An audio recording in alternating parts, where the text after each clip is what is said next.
Ներքին գործերի հարգելի նախարար, նախարարի հարգելի տեղակալներ,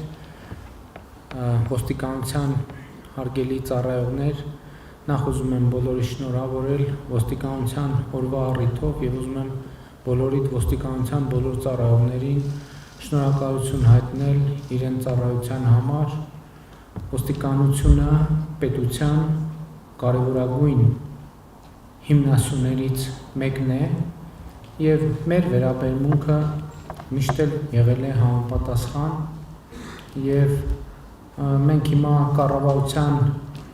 2024 թվականի գործունեության զեկույցն ենք քննարկում։ Երեք ես զեկույցով հանդես եկա ներկայացնելու թե տարբեր ուղղություններով ինչ հավելյալ ներդրումներ են արվել վերջին 7 տարվա ընթացքում։ Ես այսօրվա առիթով նաեւ ճշտեցի թե ինչքան դրացուցիչ գումար է ներդրվել նախորդ 7 տարիների ընթացքում ոստիկանության բարեփոխումների համար եւ ներդրված գումարը 121 միլիարդ դրամ է միայն Հայաստանի Հանրապետության պետական բյուջեից եւ ներառյալ նաեւ մեր միջազգային գործընկերների կողմից իրականացված ներդրումները, որոնք նույնպես շոշափելի եւ ծանրակշիռ գումարներ են։ Եվ մենք այս ճանապարհը ըստ էության միասին ենք անցել, իհարկե ներկաների առնվազն մի մասը, մեծ մասը առաջին օրերից այս քննարկումներում ներգրավված է եղել ոստիկանության բարեփոխումների քննարկել ենք, բանավիճել ենք, փորձել ենք հասկանալ ինչն է ճիշտ, ինչն է սխալ եւ այսօր երբ մենք բարեկային ծառայության ըստ էության վերջին ինստիտուտի բացմանն էինք մասնակցում, ես հետահայաց նայում էի եւ հիշում եմ մեր նախնական քննարկումները, երբ խոսք էր գնում այն մասին, որ Հայաստանում ահա այսպիսի ծառայություն պետք է ունենանք, ես հիշում եմ, որ շատերը, գուցե շատերս թերահավատորեն էինք վերաբերում, որովհետեւ մենք հասկանում ենք, որ այդ բարեփոխումը իրականացնելու համար մի քանի 100 միլիոն դոլար է պետք լինելու եւ բնականաբար հարց էր ծագում, ով է տալու այդ մի քանի 100 միլիոն դոլարը եւ պարզվեց, որ այդ մի քանի 100 միլիոն դոլարը տալու է Հայաստանի Հանրապետության պետությունն է տալու, պետական բյուջեն է տալու եւ այսօր ես առավոտյան երբ որ մենք դիտում էինք, ես տեսա, որ մեր մտածածը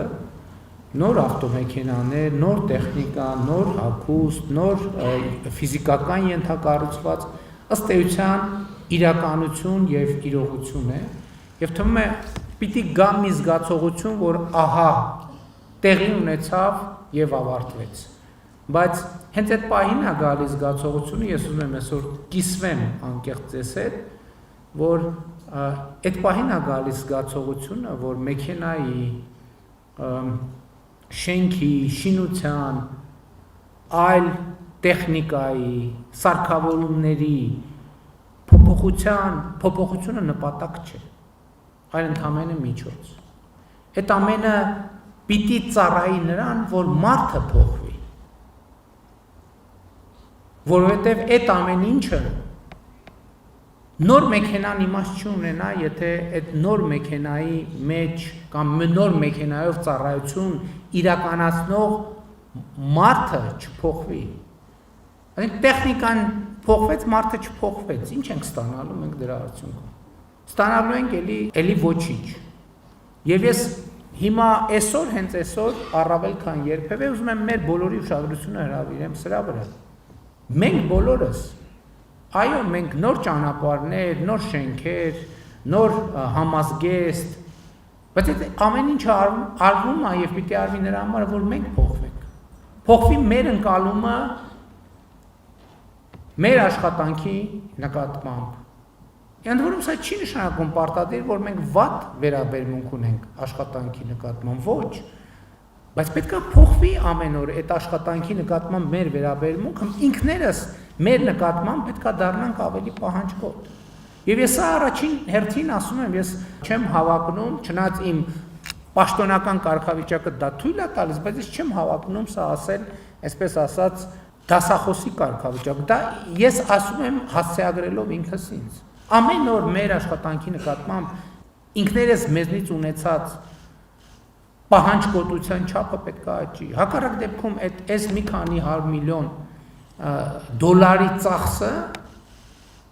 100 միլիարդավոր դոլարի ծախսը ինքը իմաստ չի ունենա, որովհետև այո, մարդը պետք է փոխվի։ Ամեն ինչը, սկսած մարդու վերաբերմունքը միջավայրին, տեխնիկային, բայց այս դեպքում խոսում եմ ոչ միայն ոստիկանության, ոչ միայն ընդհանրապես պետական ծառայողի մասին, ես խոսում եմ այդ թվում քաղաքացիների մասին, որովհետև ֆունդամենտալ փոփոխությունն է պետք մեր բոլորիս վերաբերմունքի, մեր պետության եւ մեր իրավակարգի նկատմամբ։ Վերջին շրջանում նաև քաղաքացիների հետ հարաբերություններում եւ հանդիպումներում մարդիկ շատ հաճախ են այդ հարցը բարձրացնում, ասում են, իսկ դուք ինչ բացատրություն ունեք, ինչի ենք մենք մեզ Հայաստանում պահում մի կերպ, երբ որ հայտնվում ենք ինչ-որ այլ պետությունում, եվրոպական, ամերիկյան, մեզ պահում ենք այլ կերպ։ Որն է սրա բացատրությունը։ Ես չեմ ուզում շատ երկար վերապատմել այդ բացատրությունը, բայց պատճառը պետության նկատմամբ մեր վերաբերմունքն է։ Որտեղ մենք Հայաստանի Հանրապետությանը որպես պետություն վերաբերվում ենք մի կերպ, այլ պետություններին վերաբերվում ենք շատ ավելի լուրջ։ Եվ սա ֆունդամենտալ պրոբլեմ, եւ սա արտահայտվում է բոլորիս մեջ, որովհետեւ մենք տեսեք, էդ էլ սխալ մոտեցում է, որ մենք ասենք քաղաքացիները այսպես, հանրությունը այսպես, ոստիկանությունը այսպես, կառավարությունը այսպես, մենք բոլորս հանրության մաս ենք։ Չի կարող մենք այնպիսին ենք, ինչպիսին հանրությունն է, եւ հանրությունը այնպիսինն է, ինչպիսին մենք ենք, որովհետեւ մենք առաջնորդողն ենք այդ հանրության։ Եվ սա շատ կարևոր արձանագրում է։ Ես նաև ուզում եմ ձեզ մի այսպիսի նրբություն բացել, այս թեման ես նաև Սփյուռքի մեր համայնքների հետ հանդիպումների ժամանակ անընդհատ արծարծում եմ, որովհետև Սփյուռքն էլ է պայմանական։ Այսօրվա Սփյուռքի մի մեծ մասը մեր հանրության մի մասն է, որ գնացել են, շարունակել են այնտեղ ապրել։ Եվ այս թեման զարգացնելով ասում եմ ժողովուրդ, բայց մտածում եք ինչն է պատճառը։ Հայաստանում, երբ որ ոստիկանությունը ինչ-որ մեկին բան անում, կանգնացնում է, առաջին գործողությունն է սա, մտանք ուղիղ եթեր ամենավերջին ինչ է կատարվում, հիմա բոլորը այստեղ ապօրինություն եւ այլն, ու ընդ որում բանի շատ դեպքերում այլ տեղերից քաջալերում են, ասում են խփեք դրանց, էս արեք, են արեք, այդ նույն մարդու մոտ գնում է Միացյալ Նահանգներ, ասում են լսի, այստեղ փոլիսը հանկարծ զգուշ եթե կանգնեցնի, քեզ կոնկրետ կպահես, թե չկարող է լրիվ ուրիշ բաներ տեղի ունենա։ Այսինքն այս ամպլիտուդի մեջ է մեր խնդրեմը։ Բայց այստեղ ես չեմ ուզում խոսել միայն քաղաքացու կամ հանրության մասին, սա մեր մասին է, սա բոլորիս մասին է։ Սա մեր, որովհետև մենք չենք կարող գծել սահման մեր եւ հանրության միջեւ։ Չկա այդպիսի սահման։ Մենք բոլորս մեր հանրության արտապատկերն ենք եւ հանրությունն էլ մեր արտապատկերն է։ Եվ ելի եմ ասում, այս բարեփոխումները իմաստ չեն ունենա, եթե չփոխվի մարդը։ Եթե չփոխվի դա ենթակառուցվածքը, որ 121 միլիարդ դրամի պլյուս երևի մի գոնե մի 15-20 միլիարդ դրամ աջակցություն, հա, 140-150 միլիարդ դրամի ենթակառուցվածքը։ Ինչի համար մեզ բոլորիս համար ենթակառուցվածք է փոփոխության, փոխվելու, ավելի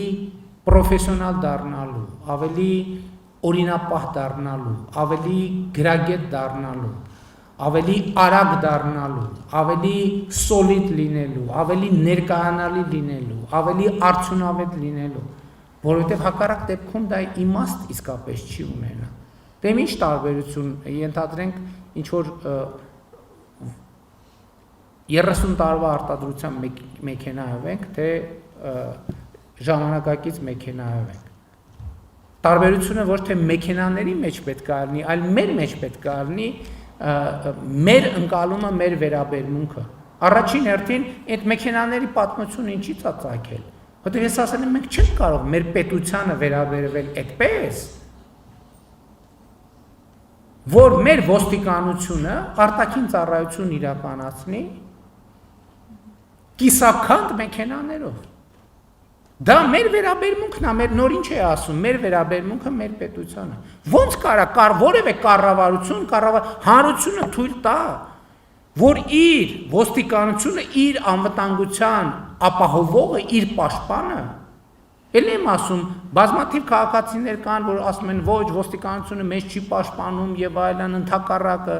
բայց սրանք այսպես ասած կողքի հարակից մեկնաբանություններն են, բայց ինստիտուցիոնալ առումով ոստիկանությունը երկրի ներքին անվտանգության, պաշտպանության առաջնային տեսանելի ինստիտուտն է։ Ոնց կարանք մենք թույլ տանք, որ ոստիկանը դուրս գա ծառայության մաշված խարխուլ ավտոմեքենայով, մաշված համազգեստով։ Մենք չենք կարող դա թույլ տալ, որովհետև դա մեր վերաբերմունքը կլինի մեր պետության եւ այո մեր պետության ծառայողի, մեր պետության ուսադիրի, մեր պետության խորհրդանիշի նկատմամբ։ Բայց շատ կարևոր է, որ այդ նույն վերաբերմունքը լինի նաեւ ոստիկանության կողմից եւ նաեւ մենք պետք է ամենօրյա մեր ծառայության մեջ մեր առաջ խնդիր ունենանք, որ նույն վերաբերմունքը լինի նաեւ քաղաքացու կողմից։ Եվ սա փող լրացնող գործողություն է։ Այո, քաղաքացին պետք է ունենա հարգանք պետության եւ ծառայության նկատմամբ, ծառայությունը պետք է ամեն օր վաստակի եւ պաշտպանի այդ հարգանքը։ Եվ այդպես շարունակ։ Եվ ես ուզում եմ, որ այս խորհրդանշական է իրականում, որովհետեւ ես ինչի այսքան այս թեմայով խոսեցի, որովհետեւ 7 տարվա process-ում հիմա բարեկային ծառայության հետ կապված գործողությունները եկել ավարտին են։ 7 տարի է տևել դա։ 7 տարի։ Կարող ենք ավելի արագ անել, գուցե գործնականում տեխնիկական առումով, այո, բայց մեկը բովանդակային այս փոփոխությունները իրանք շատ ավելի երկար եւ շատ ավելի խորը process են։ Եվ ես ձեզ խնդրում եմ, հիմա քրեական ոստիկանությունը ձևավորվեց։ Քրեական ոստիկանության ձևավորման process-ը նույնպես իհարկե այդտեղ երևացող հատվածը շատ չի, նորմալ է, եւ համայնքային ոստիկանությունը հաջորդը մենք ոստիկանության գվարդիա պետքա ձևավորվենք, բայց ես ուզում եմ ասել, որ այս ամեն ինչը պետքա նշանակի բովանդակության փոփոխություն եւ վերաբերմունքի փոփոխություն պետությանը, ծառայությանը, հանրությանը եւ նաեւ հանրության վերաբերմունքի փոփոխություն, մենք պետք է արկա հարգանքը ամեն օրվա մեր աշխատանքով, որ այն հարգանքը, որ ունի ոստիկանությունը, ամեն օրվա մեր աշխատանքով պետք է ավելացնենք, ամեն օրվա մեր աշխատանքով ավելացնենք, հատիկ,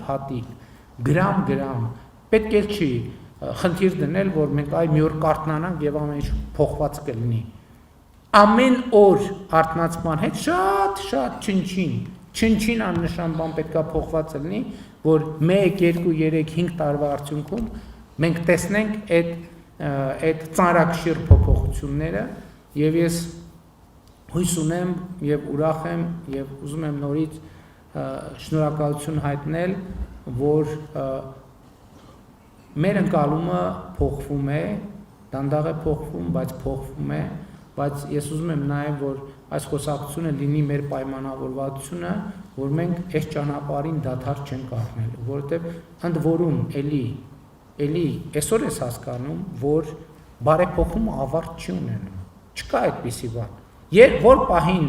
բարեփոխումը ավարտվեց, այդ նշանակում է սկսում է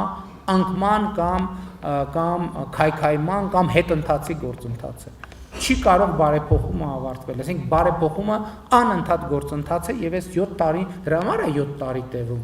Հաջորդ տարի տևելու է 8 տարի, մյուս տարի տևելու է 9 տարի, մյուս տարի տևելու է 10 տարի, 20 տարի անց տևելու է 20 տարի։ Մենք ասել ենք 20 տարի է տևում բարեփոխումը, բայց կարևոր է որ բարեփոխման գործընթացը լինի, տևի եւ բերի միջանկյալ արդյունքներ։ Կրկին շնորհավորում եմ բոլորիս եւ